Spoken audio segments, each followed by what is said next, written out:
നമസ്കാരം. ദൃഷ്ടി ന്യൂസിന്റെ റൂട്ടഡ് ആപ്പിലേക്ക് ഒരിക്കൽ കൂടി സ്വാഗതം. ഇന്ന് നമ്മൾ ഡിസ്കസ് ചെയ്യാൻ പോകുന്നത് ഫണ്ടമെന്റൽ റൈറ്റ്സ് അഥവാ മൗലിക അവകാശങ്ങളെ കുറിച്ചാണ്. അപ്പോൾ എന്താണ് മൗലിക അവകാശങ്ങൾ എന്നാണ് ആദ്യത്തെ പോയിന്റ് നമ്മൾ അറിഞ്ഞിരിക്കേണ്ടത്. ഇന്ത്യൻ ഭരണഘടന പൗരന്മാർക്ക് നൽകുന്ന ഒരിക്കലും നിഷേധിക്കാൻ പാടില്ലാത്ത അടിസ്ഥാന സ്വാതന്ത്ര്യങ്ങളെയാണ് മൗലിക അവകാശങ്ങൾ എന്ന് വിളിക്കുന്നത്. ഭരണഘടനയിൽ മൗലിക അവകാശങ്ങൾ ഉൾപ്പെടുത്തിയിരിക്കുന്നത് 3ാം ഭാഗത്ത് ആർട്ടിക്കിള് 12 മുതൽ 35 വരെയുള്ള ഭാഗങ്ങളിലാണ്. ഇന്ത്യൻ ഭരണഘടനയുടെ മാഗ്ന കാർട്ട എന്നറിയപ്പെടുന്നത് മൗലിക അവകാശങ്ങളാണ്. ഇന്ത്യൻ ഭരണഘടനയുടെ മൂലക്കല്ല് എന്നുകൂടെ ഇത് അറിയപ്പെടുന്നു. അപ്പോൾ ഇന്ത്യൻ ഭരണഘടനയുടെ മൂലക്കല്ല് എന്നറിയപ്പെടുന്നത് മൗലിക അവകാശങ്ങളാണ്. ഈ മൗലിക അവകാശങ്ങൾ കടമെടുത്തിരിക്കുന്നത് US ബിൽ ഓഫ് റൈറ്റ്സ് നിന്നാണ്. അമേരിക്കയുടെ മൗലിക അവകാശങ്ങൾ എന്നറിയപ്പെടുന്നത് US ബിൽ ഓഫ് റൈറ്റ്സ് ആണ്. ഭരണഘടന നിലവിൽ വന്നപ്പോൾ 7 മൗലിക അവകാശങ്ങളായിരുന്നു ഉണ്ടായിരുന്നത്. 1978 44ാം ഭേദഗതിയിലൂടെ സ്വത്തവകാശം മൗലിക അവകാശത്തിൽ നിന്ന് ഒഴിവാക്കി. അപ്പോൾ ഇപ്പോൾ 6 മൗലിക അവകാശങ്ങളാണ് നമ്മൾക്കുള്ളത്. അപ്പോൾ ഈ സ്വത്തവകാശം മൗലിക അവകാശത്തിൽ നിന്ന് ഒഴിവാക്കിയിട്ട് അത് ഭരണഘടനാപരമായ അവകാശമായിട്ട് വെക്കുകയും, അതായത് നിയമ അവകാശമായിട്ട് കണക്കാക്കി. അത് ആർട്ടിക്കിൾ 31 സ്വത്തവകാശം മൗലിക അവകാശം അല്ലെങ്കിൽ മൗലിക അവകാശമായിട്ട് മാറുന്നത്, ഫണ്ടമെന്റൽ റൈറ്റ്സ് ആയിട്ട് മാറുന്നത്. അത് ആർട്ടിക്കിൾ 31 ആ സ്വത്തവകാശം നിയമവശം ആക്കിയപ്പോൾ അത് ആർട്ടിക്കിൾ 300A വന്നു. എവിടെയാണ്? ഭാഗം 12. ഓർത്തു വെച്ചേക്കുക. ആർട്ടിക്കിൾ 31 ആയിരുന്നു മൗലിക അവകാശമായിരുന്നപ്പോൾ അത് മാറി നമ്മൾക്ക് നിയമാവകാശമായപ്പോൾ അത് ആർട്ടിക്കിൾ 300A 12ാമത്തെ ഭാഗത്താണ് ഇപ്പോൾ അതുള്ളത്. 44ാം ഭേദഗതി നടക്കുന്നത് ജനതാ ഗവൺമെന്റിന്റെ ഭരണകാലത്താണ്. അപ്പോൾ 1978 ജനതാ ഗവൺമെന്റ് ആണ്. അന്നത്തെ ഇന്ത്യൻ പ്രധാനമന്ത്രിയാണ് മൊറാർജി ദേശായി. അപ്പോൾ 1978 ഇന്ത്യൻ പ്രസിഡന്റ് നീലം സഞ്ജീവ് റെഡ്ഡി. മൗലിക അവകാശങ്ങളുടെ പ്രഖ്യാപനമായിരിക്കും ഭാവി ഇന്ത്യയുടെ അടിസ്ഥാനം എന്ന് പ്രഖ്യാപിച്ച INC സമ്മേളനമാണ് 1927 മദ്രാസ് സമ്മേളനം. 1927 മദ്രാസ് സമ്മേളനത്തിലെ INC സമ്മേളനത്തിലെ അധ്യക്ഷനായിരുന്നു MA അൻസാരി. മാത്രമല്ല അദ്ദേഹം ഇന്ത്യൻ നാഷണൽ കോൺഗ്രസിന്റെയും മുസ്ലിം ലീഗിന്റെയും അധ്യക്ഷനായിട്ടുള്ള വ്യക്തി കൂടിയായിരുന്നു. 1927 മദ്രാസ് സമ്മേളനത്തിന്റെ അധ്യക്ഷനാരായിരുന്നു MA അൻസാരി. മൗലിക അവകാശങ്ങളെ കുറിച്ചുള്ള പ്രമേയം അവതരിപ്പിച്ച INC സമ്മേളനമാണ് 1931 കറാച്ചി സമ്മേളനം. അതിന്റെ അധ്യക്ഷനായിരുന്നത് സർദാർ വല്ലഭായ് പട്ടേലാണ്. മൗലിക അവകാശങ്ങളെ കുറിച്ചുള്ള പ്രമേയത്തിന്റെ കരട് തയ്യാറാക്കിയത് ജവഹർലാൽ നെഹ്റു ആയിരുന്നു. എന്നാൽ മൗലിക അവകാശങ്ങളുടെ ശില്പി എന്നറിയപ്പെടുന്നത് സർദാർ വല്ലഭായ് പട്ടേലാണ്. ചെറിയ കൺഫ്യൂഷൻ വരാനുള്ള ഒരു ഭാഗമാണ്, അതുകൊണ്ട് എടുത്തു പറയുന്നത്. മൗലികാവകാശങ്ങളുടെ ശില്പി ആരാണ്? സർദാർ വല്ലഭായ് പട്ടേൽ. അതിന്റെ കരട് തയ്യാറാക്കിയതാണ് ജവഹർലാൽ നെഹ്റു. മൗലികാവകാശങ്ങൾ ന്യായവാദത്തിന് അർഹമാണ്. എന്നാൽ ഫണ്ടമെന്റൽ റൈറ്റ്സ് ആർ ജസ്റ്റിസിയബിൾ. അപ്പോൾ നമ്മൾക്ക് ഈ മൗലിക അവകാശങ്ങളുടെ സംരക്ഷകനായിട്ട് വരുന്നത് ആരാണ്? സുപ്രീം കോടതിയാണ്. അപ്പോൾ സുപ്രീം കോടതിയിൽ ഒരു മൗലിക അവകാശത്തെ ധ്വംസനം ഉണ്ടായാൽ അല്ലെങ്കിൽ നിഷേധിക്കപ്പെട്ടാൽ നമ്മൾക്ക് ഒരു പൗരന് സുപ്രീം കോടതിയെ സമീപിക്കാനുള്ള അവകാശം ഉണ്ടായിരിക്കും.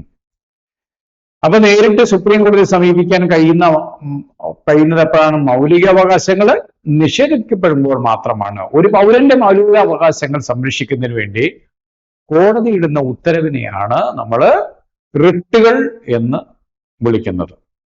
ഭരണഘടനയുടെ ഹൃദയവും ആത്മാവും എന്നറിയപ്പെടുന്ന വകുപ്പാണ് ആർട്ടിക്കിൾ 32. ഇങ്ങനെ ഈ ആർട്ടിക്കിൾ 32 ഇന്ത്യൻ ഭരണഘടനയുടെ ഹൃദയവും ആത്മാവും എന്ന് വിശേഷിപ്പിച്ച വ്യക്തിയായിരുന്നു ഡോക്ടർ BR അംബേദ്കർ. ഇന്ത്യൻ ഭരണഘടനയുടെ അടിത്തറ എന്നറിയപ്പെടുന്ന ആർട്ടിക്കിൾ കൂടെയാണ് ആർട്ടിക്കിൾ 21 എന്ന് വെച്ചാൽ ജീവിക്കാനും വ്യക്തി സ്വാതന്ത്ര്യത്തിനുമുള്ള അവകാശം. 2002 86 ഭേദഗതിയിലൂടെ കൂട്ടിച്ചേർത്ത ആർട്ടിക്കിളാണ് ആർട്ടിക്കിൾ 21A. എന്താണ് ആർട്ടിക്കിൾ 21 പ്രതിപാദിക്കുന്നത്? പ്രാഥമിക വിദ്യാഭ്യാസം, അതായത് 6-നും 14-നും ഇടയിലുള്ള എല്ലാ കുട്ടികൾക്കും വിദ്യാഭ്യാസം നൽകണം. അതാണ് ആർട്ടിക്കിൾ 21A പറയുന്നത്. മൗലിക അവകാശങ്ങൾ നിരോധിക്കുന്നത് ഏത് സാഹചര്യത്തിലാണ് ഈ മൗലിക അവകാശങ്ങൾ, നമ്മൾക്കുള്ള ഈ റൈറ്റ്സുകൾ നിരോധിക്കുന്നത്? അടിയന്തരാവസ്ഥ കാലത്തായിരിക്കും. എന്നാൽ ആർട്ടിക്കിൾ 358, 359 അടിസ്ഥാനമാക്കിയാണ് ഈ മൗലിക അവകാശങ്ങൾ നിരോധിക്കുന്നത്. നിരോധിക്കുന്നവരാണ് പ്രസിഡന്റാണ്. ഇനി നമുക്ക് ഈ 6 അവകാശങ്ങൾ, നമ്മളുടെ മൗലിക ഫണ്ടമെന്റൽ റൈറ്റ്സ് പെട്ടെന്നൊന്ന് കാണാം. ഇന്ത്യയുടെ മൗലിക അവകാശങ്ങളാണ്. ഒന്നാമത്തേത് എന്താണ്? റൈറ്റ് ടു ഇക്വാലിറ്റി, സമത്വം. റൈറ്റ് ടു ഫ്രീഡം, സ്വാതന്ത്ര്യം. റൈറ്റ് അഗൈൻസ്റ്റ് എക്സ്പ്ലോയിറ്റേഷൻ, ചൂഷണത്തിനെതിരെയുള്ള അവകാശം. Right to freedom of religion, മതസ്വാതന്ത്ര്യത്തിനുള്ള അവകാശം. കൾച്ചർ ആൻഡ് എഡ്യൂക്കേഷൻ റൈറ്റ്സ്, സാംസ്കാരികവും വിദ്യാഭ്യാസപരമായിട്ടുള്ള അവകാശം. റൈറ്റ് ടു കോൺസ്റ്റിറ്റ്യൂഷണൽ റെമഡീസ്, ഭരണഘടനാപരമായ പരിഹാരങ്ങൾക്കുള്ള അവകാശം. Right to equality. ഇനി അത് ഓരോന്നേ നമുക്ക് നോക്കാം ഇപ്പോൾ. അപ്പോൾ റൈറ്റ് ടു ഇക്വാലിറ്റി എന്ന് പറയുന്നത് ആർട്ടിക്കിൾ 14 മുതൽ 18 വരെയാണ് അതിനെക്കുറിച്ച് പരാമർശിക്കുന്നത്. ആർട്ടിക്കിൾ 14-നകത്ത് നിയമത്തിന്റെ മുൻപിൽ എല്ലാവരും സമന്മാരാണ്. ആർട്ടിക്കിൾ 14 പറയുന്നതാണ്. ഇക്വാലിറ്റി ബിഫോർ ലോ ബ്രിട്ടനിൽ നിന്നും കടം കൊണ്ട ആശയമാണിത്. ഇക്വാലിറ്റി പ്രൊട്ടക്ഷൻ ഓഫ് ലോ US-ൽ നിന്നും ആണ് കടം കൊണ്ടിരിക്കുന്നത്. ആർട്ടിക്കിൾ 15 ജാതി, മതം, വർഗം, ലിംഗം എന്നിവ അടിസ്ഥാനമാക്കിയുള്ള വിവേചനം തടയുന്നതാണ്. എന്ന് പറഞ്ഞാൽ സ്ത്രീക്കും പുരുഷനും തുല്യത നൽകുന്ന ആർട്ടിക്കിളാണ്. ആർട്ടിക്കിൾ 16 പൊതുനിയമനങ്ങളില് തുല്യമായിട്ടുള്ള അവകാശം നൽകുന്നു. ആർട്ടിക്കിൾ 17 അയിത്ത നിർമാർജനം. ഈ ആർട്ടിക്കിൾ 17 പാസ്സാക്കുമ്പോൾ ഗാന്ധിജിക്ക് ജയ് എന്ന വെളികളോടുകൂടിയാണ് ഈ വകുപ്പ് പാസ്സാക്കിയത്. ആർട്ടിക്കിൾ 18 പദവികൾ ഒഴിവാക്കാനുള്ള അവകാശം. ഇനി ആർട്ടിക്കിൾ 19 മുതൽ 22 വരെ ഉള്ളതിൽ റൈറ്റ് ടു ഫ്രീഡം, ഫ്രീഡത്തെ കുറിച്ചാണ് അതിനകത്ത് പ്രതിപാദിക്കുന്നത്. എന്താണ്? ഒരു പൗരന്റെ സ്വാതന്ത്ര്യങ്ങളെ കുറിച്ച് പരാമർശിക്കുന്നതാണ് ആർട്ടിക്കിൾ 19. ആ 19 ഒന്നാമത്തത് അഭിപ്രായ പ്രകടനത്തിനുള്ള സ്വാതന്ത്ര്യം. നമ്മളെ പത്ര സ്വാതന്ത്ര്യത്തെ കുറിച്ച് പരോക്ഷമായിട്ട് പ്രതിപാദിക്കുന്ന ആർട്ടിക്കിൾ കൂടെയാണ് ആർട്ടിക്കിൾ 19(1). ആയുധമില്ലാതെ 19(2) പറയുന്നത് ആയുധമില്ലാതെ സമാധാനപരമായിട്ട് നമ്മൾക്ക് ഒത്തുകൂടാനായിട്ടുള്ള സ്വാതന്ത്ര്യമാണ് ആർട്ടിക്കിൾ 19(2) പറയുന്നത്. 19(3) സംഘടനകളെ രൂപീകരിക്കാനുള്ള സ്വാതന്ത്ര്യം നമ്മൾക്ക് നൽകുന്നു. ആർട്ടിക്കിൾ 19(4) സഞ്ചരിക്കാനുള്ള സ്വാതന്ത്ര്യം. ആർട്ടിക്കിൾ 19(5) താമസിക്കുന്നതിനുള്ള സ്വാതന്ത്ര്യം. 19(6) മാന്യമായി തൊഴിൽ ചെയ്യുന്നതിനുള്ള സ്വാതന്ത്ര്യം. ആർട്ടിക്കിൾ 20 ഇത് ഓർത്തിരിക്കണം, കുറ്റവാളികൾക്ക് നൽകുന്ന സംരക്ഷണമാണ്. മുൻഗണന പ്രാബല്യത്തോടെ ഒരു ക്രിമിനൽ നിയമം പാസ്സാക്കാൻ പാടില്ല. ഒരു കുറ്റത്തിന് ഒരാളെ ഒന്നിലധികം തവണ ശിക്ഷിക്കാൻ പാടില്ല. ഒരു ക്രിമിനൽ കുറ്റവാളിയെ അയാൾക്കെതിരെ തെളിവ് നൽകാൻ പ്രേരിപ്പിക്കരുത്. ആർട്ടിക്കിൾ 21 ഏറ്റവും പ്രധാനമായിട്ട് അറിയേണ്ടതാണ്. ജീവിക്കാനും വ്യക്തി സ്വാതന്ത്ര്യമുള്ള അവകാശം. ഇന്ത്യൻ ഭരണഘടനയിലെ സുവർണ ത്രികോണം എന്നറിയപ്പെടുന്ന വകുപ്പുകളാണ് ആർട്ടിക്കിൾ 14, ആർട്ടിക്കിൾ 19, ആർട്ടിക്കിൾ 21.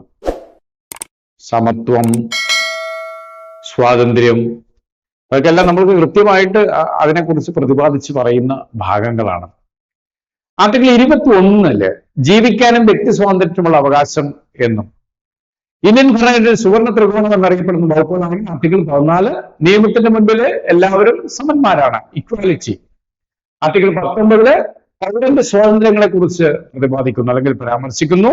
ആർട്ടിക്കിൾ 21 ജീവിക്കാനും വ്യക്തി സ്വാതന്ത്ര്യമുള്ള അവകാശത്തെ കുറിച്ച് പറയുന്നു. അതാണ് സുവർണ ത്രികോണം എന്നറിയപ്പെടുന്നത്. ആർട്ടിക്കിൾ 22 കരുതൽ തടങ്കലിനെ കുറിച്ചുള്ള ആർട്ടിക്കിളാണ്. കരുതൽ തടങ്കലിൽ എടുക്കുന്ന ആ ഒരാളെ 3 മാസം വരെ വിചാരണ കൂടാതെ കസ്റ്റഡിയിൽ വയ്ക്കാം. എത്രയാണ്? 3 മാസം വരെയാണ്. 90 days എന്നുള്ള കണക്കാണത്.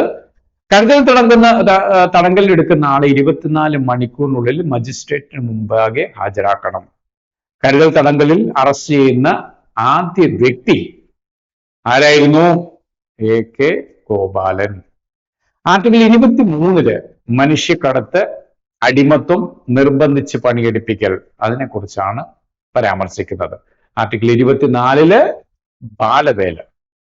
ഇനി ആർട്ടിക്കിൾ 25, 26, 27, 28 നമ്മളുടെ മതസ്വാതന്ത്ര്യത്തെ കുറിച്ചാണ് അതിനകത്ത് പ്രതിപാദിക്കുന്നത്. ഒന്നാമത്തെ 25 പറയുന്നത് സ്വന്തം ഇഷ്ടാനുസരണം ഏത് മതവും സ്വീകരിക്കുവാനുള്ള സ്വാതന്ത്ര്യം. ആർട്ടിക്കിൾ 26 മതപരമായ കാര്യങ്ങൾ ചെയ്യാനായിട്ടുള്ള സ്വാതന്ത്ര്യം. 27 മതപരമായ കാര്യങ്ങൾക്ക് ചിലവാക്കുന്ന പണത്തിന് നികുതി ഇളവ് നൽകുന്നു. ആർട്ടിക്കിൾ 28 സർക്കാർ ഉടമസ്ഥതയിലുള്ള നിയന്ത്രണത്തിലും ഉടമസ്ഥതയിലുമുള്ള വിദ്യാഭ്യാസ സ്ഥാപനങ്ങളിൽ മതം പഠിപ്പിക്കുവാൻ പാടില്ല. സാംസ്കാരികവും വിദ്യാഭ്യാസപരവുമായിട്ടുള്ള അവകാശത്തിനാണ് അതിനകത്ത് ആർട്ടിക്കിൾ 28 ഉൾപ്പെടുത്തിയിരിക്കുന്നത്. ആർട്ടിക്കിൾ 29 വരുമ്പോൾ ന്യൂനപക്ഷത്തിന്റെ ഭാഷ, ലിപി, സംസ്കാരം എന്നിവ സംരക്ഷിക്കണമെന്നാണ് ആർട്ടിക്കിൾ 29 പറയുന്നത്. ആർട്ടിക്കിൾ 30 ന്യൂനപക്ഷങ്ങൾക്ക് വിദ്യാഭ്യാസ സ്ഥാപനങ്ങൾ തുടങ്ങുവാനും നടത്തുവാനുമുള്ള സ്വാതന്ത്ര്യം. ഭരണഘടനാപരമായിട്ടുള്ള പരിഹാരമാണ് ആർട്ടിക്കിൾ 32 വരുന്നത്. ആർട്ടിക്കിൾ 30 നമ്മൾ കഴിഞ്ഞതിന് ശേഷം 32 പറയുന്നത് മൗലികമായിട്ടുള്ള അവകാശങ്ങൾ നിഷേധിക്കപ്പെടുമ്പോൾ സുപ്രീം കോടതിയെ നേരിട്ട് സമീപിക്കാനായിട്ടുള്ള അവകാശമാണ് ഈ 32 പറയുന്നത്. ഭരണഘടനാപരമായിട്ടുള്ള പരിഷ്കാരം, അമെൻഡ്മെന്റ്സ് 1967 ലോക്നാഥ് കേസ് അതിനെ ബേസ് ചെയ്തുകൊണ്ടാണ് മൗലിക അവകാശങ്ങൾ ഭേദഗതി ചെയ്യാൻ അവകാശമില്ലെന്ന് സുപ്രീം കോടതി വിധിച്ച കേസാണ് 1967 ഗോലഖ്നാഥ് കേസ്. അപ്പോൾ ഗോലഖ്നാഥ് കേസിന്റെ വിധി മറികടക്കുന്നതിന് വേണ്ടി നടപ്പിലാക്കിയ ഭേദഗതിയാണ് 1971 24 ഭേദഗതി. അപ്പൊ ഈ ഗോലഖ്നാഥ് കേസ് 1967 71 ഈ വിധിയെ മറികടക്കുന്നതിന് വേണ്ടി 1971 24 ഭേദഗതി ചെയ്തു. എന്ന് പറഞ്ഞാൽ ഇന്ത്യൻ പാർലമെന്റിന്റെ മൗലിക അവകാശങ്ങൾ ഭേദഗതി ചെയ്യാനുള്ള അവകാശം ലഭിച്ച ഭേദഗതിയാണ് 1971 24 ഭേദഗതി. 1973 കേശവാനന്ദ ഭാരതി കേസ് ഭരണഘടനയുടെ അടിസ്ഥാന ഘടകങ്ങൾക്ക് മാറ്റം വരുത്താതെ മൗലിക അവകാശങ്ങളിൽ ഭേദഗതി വരുത്താമെന്ന് വിധിച്ചു. അപ്പോൾ ആർട്ടിക്കിൾ 12 മുതൽ 35 വരെയുള്ള മൗലിക അവകാശങ്ങളെ കുറിച്ചാണ് നമ്മൾ ഇതുവരെ കേട്ടത്. അടുത്ത വേറൊരു സബ്ജക്റ്റുമായിട്ട് അടുത്ത ക്ലാസ്സിലേക്ക് വരും. അതിനു മുൻപ് ഒരു കാര്യം കൂടെ നിങ്ങളെ ഓർമ്മിപ്പിക്കുകയാണ്. ഇത് പെട്ടെന്ന് നിങ്ങളിത് കണ്ടു പോകാതെ കാണുമ്പോൾ അത് ഒരു പ്രാവശ്യം എഴുതിയെടുത്ത് വായിച്ച് പഠിക്കുകയാണെങ്കിൽ നമ്മളുടെ ഓർമ്മയിൽ കൂടുതൽ സമയം നിലനിർത്താനായിട്ട് കഴിയും. അപ്പോൾ ഈ പരീക്ഷയിൽ പങ്കെടുക്കാനായിട്ട് പോകുമ്പോൾ ഓർമ്മ എന്ന് പറയുന്നത് വളരെ പ്രധാനപ്പെട്ട ഘടകമായതുകൊണ്ട് ഇത് കാണുക, എഴുതിയെടുക്കുക, പഠിക്കുക, വിജയിക്കാനുള്ള ഓരോ പടവുകളാണെന്നെല്ലാം. അപ്പോൾ എല്ലാവർക്കും ഒരിക്കൽ കൂടി നന്ദി പറയാണ് ഇത് കേട്ടതിന്. Thank you very much.